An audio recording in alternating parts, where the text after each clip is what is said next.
चलिए बउआ सब, अब हम लोग एक्सरसाइज 8.1 के क्वेश्चन नंबर 2 को देखेंगे। आखिर यह क्वेश्चन क्या कह रहा है, कितना मजेदार है यह क्वेश्चन, आप सीख पाओगे कि नहीं पाओगे यह बात डिपेंड करता है। पता है, पक्का हम सिखा देंगे आपको, हम पक्का सिखा देंगे। यदि नहीं सिखाए तो फिर आप बोलिएगा, जो मन में आएगा वही बोलिएगा, है ना। चलिए, कहता क्या है 8.1 का 2 नंबर क्वेश्चन।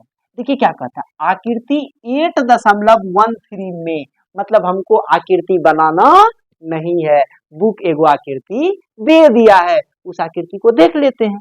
आकृति 8.13, देखो बउआ आकृति 8.13 है ना, है या नहीं है? है सर।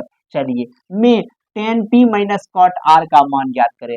हमको क्या कहा है पता है, tan p minus cot r का मान ज्ञात करना पता है बउआ। tan थीटा का फॉर्मूला क्या होता है, p बाय b, और पता है कॉट थीटा का फॉर्मूला होता है b बाय p।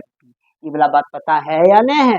पता होगा। चलिए, हमको क्या है, p b e हमको चाहिए, किसी भी हालात में चाहिए। और हमको पता है यहाँ बउआ क्या दिया हुआ है, यहाँ पे P दिया है और H दिया है, B तो देवे किया, ले B नहीं दिया तो B निकाल लेंगे हम लोग। कैसे निकालेंगे, यहाँ चलेंगे, क्या कहेंगे, तो किससे, पाइथागोरस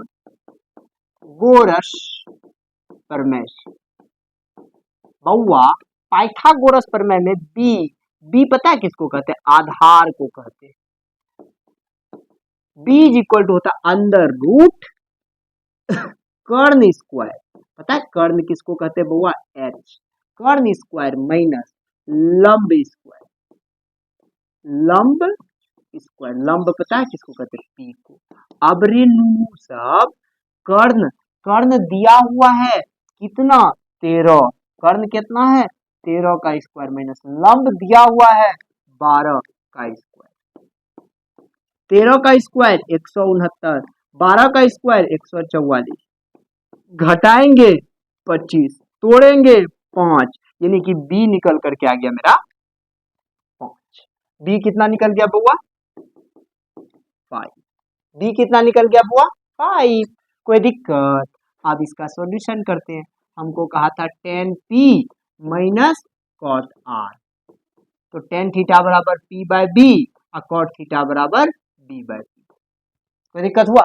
अब देखो P मतलब थीटा है ही, एक सामने वाला भुजा ई लंब होगा या नहीं होगा। थीटा की सामने वाली भुजा लंब कहलाती है, समकोण त्रिभुज के सामने वाली भुजा कर्ण कहलाती है, जो बच गया वो आधार कहलाती है। बात खत्म। थीटा ई है इसलिए लंब ई हुआ। बोलो नूनू, हुआ ना रे? तो लंब में कितना निकाले हैं, 5। आधार कितना है रे हम लोगों का, आधार हो गया 12। अब देखो कॉट आर, अब हम लोगों का थीटा ई हो गया इसलिए लंब ई हो जाएगा, होगा या नहीं होगा। तो B बटे P, अब बेस ई होगा तो बेस में P और लंब में हो गया 12। हुआ कि नहीं हुआ? जब इसका एलसीएम लेंगे नूनू तो 12 हो जाएगा। 5 माइनस 5 घटेगा तो 0 बटे 12, और सोल्यूशन करेंगे तो 0 निकल करके आएगा, यानी tan P minus cot R का वैल्यू 0 निकल करके आ गया। शायद इस क्वेश्चन को भी आप अच्छे से समझ गए होंगे। अब हम लोग इसके तीसरे नंबर क्वेश्चन को करने के लिए जा रहे हैं।